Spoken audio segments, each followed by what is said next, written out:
Stock অবজারভারের পক্ষ থেকে সবাইকে শুভেচ্ছা জানিয়ে শুরু করছি আজকের আলোচনা। বন্ধুরা, আজ আমরা সাপ্তাহিক মার্কেট নিয়ে বিস্তারিত আলোচনা করব এবং এই সপ্তাহে মার্কেট কেমন হতে পারে, কেমন পারফর্ম করতে পারে আপনাদেরকে কিছুটা ধারণা দেব। আলোচনাটি শেষ পর্যন্ত শুনতে থাকুন। আলোচনাটি শুরুতে সবাইকে রিকোয়েস্ট করব ডিসক্লেমার অংশটি আপনারা ভালো করে পড়ে নেবেন। পুঁজিবাজার ঝুঁকিপূর্ণ। আপনার কোনো পার্সোনাল বাই এবং সেলের কারণে আপনি যদি ক্ষতিগ্রস্ত হয়ে থাকেন, সে দায় স্টক অবজারভার বহন করবে না। আলোচনাটি শুরুতে আপনাদেরকে আরো একটি বিষয় জানিয়ে রাখি, আমরা স্টক অবজারভারের পক্ষ থেকে হোয়াটসঅ্যাপে একটি গ্রুপ সার্ভিস চালু করেছি। আর এই গ্রুপ সার্ভিসটির মাধ্যমে আমরা প্রতিদিন ট্রেডিং আওয়ারে আপনাদের বিভিন্ন মোমেন্টাম স্টকগুলোর বাই এবং সেল সিগন্যাল প্রোভাইড করব। যারা বেসিক্যালি ক্যাপিটাল মার্কেটে ট্রেডিং করতে ইন্টারেস্টেড, আমাদের সাথে এই নাম্বারে যোগাযোগ করতে পারেন। এই নাম্বারে হোয়াটসঅ্যাপ রয়েছে, আপনারা চাইলে হোয়াটসঅ্যাপের মাধ্যমে আমাদের সাথে যোগাযোগ করতে পারেন। আর এটি সম্পূর্ণ একটি পেইড গ্রুপ সার্ভিস, যারা ইন্টারেস্টেড তারাই শুধুমাত্র আমাদের সাথে যোগাযোগ করবেন। এখন আমরা ফিরে যাচ্ছি আমাদের মূল আলোচনায়। গত সপ্তাহের শেষ কার্য দিবসে টার্নওভার হয়েছিল প্রায় 735 কোটি টাকার মতো। এছাড়াও যদি আমরা সেক্টর ওয়াইজ মার্কেটের অবস্থান দেখি, এখানে একটা মিশ্র প্রতিক্রিয়া আমরা দেখতে পাচ্ছি। কিছু সেক্টর পজিটিভ এবং কিছু সেক্টর নেগেটিভ। এছাড়াও লাস্ট কার্য দিবসে আমরা লক্ষ্য করছি মার্কেট সেন্টিমেন্ট কিছুটা নিউট্রাল ছিল। আর সেক্টর ওয়াইজ টার্নওভার যদি আমরা দেখি, জেনারেল ইন্স্যুরেন্স সেক্টর সর্বাধিক টার্নওভার হয়েছে প্রায় 230 কোটি টাকার মতো। এছাড়া ফুড অ্যান্ড এলিট এই সেক্টরের টার্নওভার হয়েছে প্রায় 84 কোটি টাকার। আর আইটি সেক্টরে টার্নওভার হয়েছে 60 কোটি টাকা। এছাড়া লাইফ ইন্স্যুরেন্স 54 ক্রোর টার্নওভার। আর ফার্মাসিউটিক্যাল সেক্টর এটি হয়েছে 47 ক্রোর।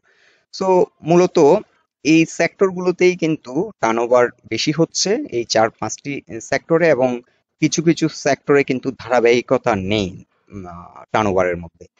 এখন আমরা ডিএসসি ব্রড ইন্ডেক্সের ডে চার্ট নিয়েছি। ডে চার্টে যে বিষয়টি আমরা লক্ষ্য করছি, বর্তমান সময়ে অ্যাভারেজ ভলিউম থেকে কিছুটা বেশি ভলিউমে লেনদেন হচ্ছে, এটা একটা ভালো দিক। কিন্তু আমরা যদি এই যে রিভার্সালটি, এখানে একটা ছোটখাটো ট্রেন্ড ক্রিয়েট করেছিল, এবং এখানে আমরা লক্ষ্য করছি যে ভলিউমে মার্কেট এগিয়েছিল অ্যারাউন্ড 1200 থেকে 1500 কোটি টাকার মতো টার্নওভার হয়েছিল, এবং এখানে একটা ছোটখাটো রিভার্সাল আমরা দেখতে পাচ্ছি। এবং এই রিভার্সালও আমরা লক্ষ্য করছি যে মার্কেট 800 থেকে 1200 কোটি টাকার মতো টার্নওভার হয়েছিল। কিন্তু এখন যে রিভার্সালটি, এই রিভার্সালে আমরা যেটা লক্ষ্য করছি 600 থেকে 800 কোটি টাকার মতো লেনদেন হচ্ছে, যার কারণে মার্কেট 6300 থেকে 6320 এই পয়েন্টটাতে স্টাক হয়ে আছে। মার্কেট এগোতে পারছে না। মার্কেট এই জোনটাতে যেটা দরকার সেটা হচ্ছে 800 থেকে 1200 কোটি টাকার টার্নওভার দরকার, তাহলে মার্কেট হয়তো খুব দ্রুত এই রেসিস্টেন্সটিকে ব্রেকআউট করে সামনের দিকে এগিয়ে যেত। সো এখন এই জোনটাতে কিছুটা কনসলিডেশন হচ্ছে, এখানে শক্তি সঞ্চার করছে, ব্রেকআউট দেওয়ার জন্য অ্যাটেম্প্ট নিচ্ছে, কিন্তু বারবার ব্যর্থ হচ্ছে। এখানে দেখুন লাস্ট 4 ডেজ এই রিজেকশন এই জোনটিতে এসে 6320 এই জোনটিতে এসে বারবার রিজেক্ট হচ্ছে। এবং এখানে আমরা একটা প্যাটার্ন আইডেন্টিফাই করছি, এটাকে বলা হয় inverse head and shoulder pattern. এবং এই প্যাটার্নটি যদি ব্রেকআউট হয়, সেটি হবে 6316 থেকে 18 এই জোনে আসলে।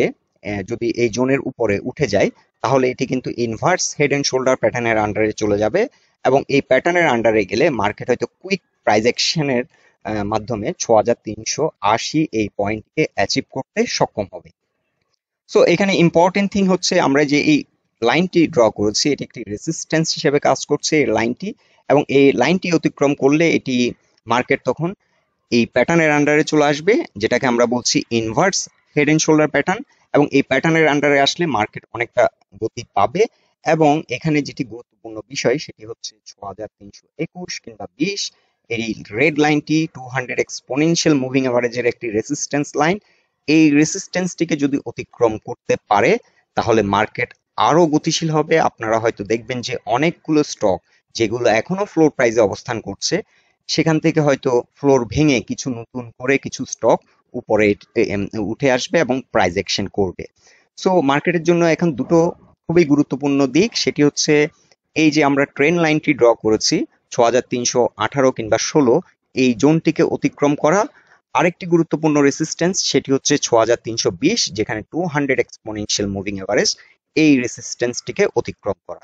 এই দুটো রেসিস্ট্যান্স যদি অতিক্রম করে মার্কেটের টার্নওভার বৃদ্ধি পাবে, 800 থেকে 1200 কোটি টাকার মতো টার্নওভার হতে পারে এবং মার্কেট অনেক গতিশীল হবে। এছাড়া মার্কেটের আরেকটি উইকনেস আমরা ফাইন্ড আউট করেছি, সেটি হচ্ছে বর্তমান সময়ে মার্কেট কিন্তু সেক্টর ওয়াইজ কিছুটা মুভমেন্ট করছে, এটা খুবই ভালো দিক। আমরা লক্ষ্য করছি জেনারেল ইন্স্যুরেন্স সেক্টর একটা ভালো প্রাইস অ্যাকশন করেছে এবং অনেক বড় ভলিউম নিয়ে কিন্তু এখন একটা র্যালি করছে।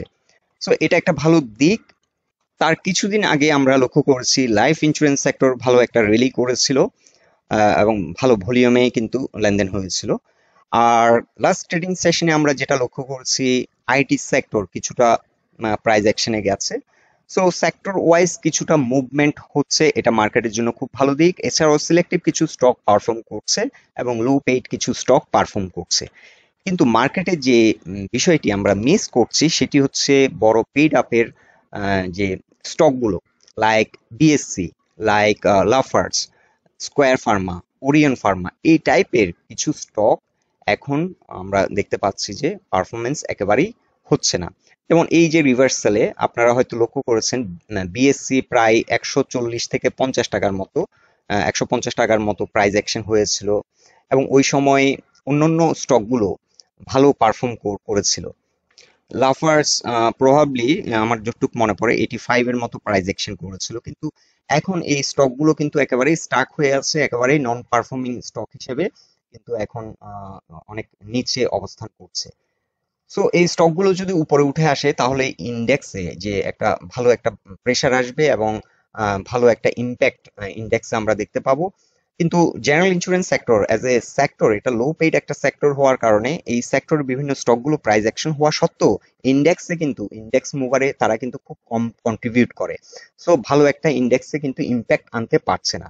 সো বিগ পেইড আপের কিছু স্টক এখন উঠে আসা খুবই দরকার, তাহলে মার্কেট কিন্তু মোটামুটি একটা ব্যালেন্স হতো এবং মার্কেট একটা শক্তিশালী অবস্থান সৃষ্টি করতে পারতো।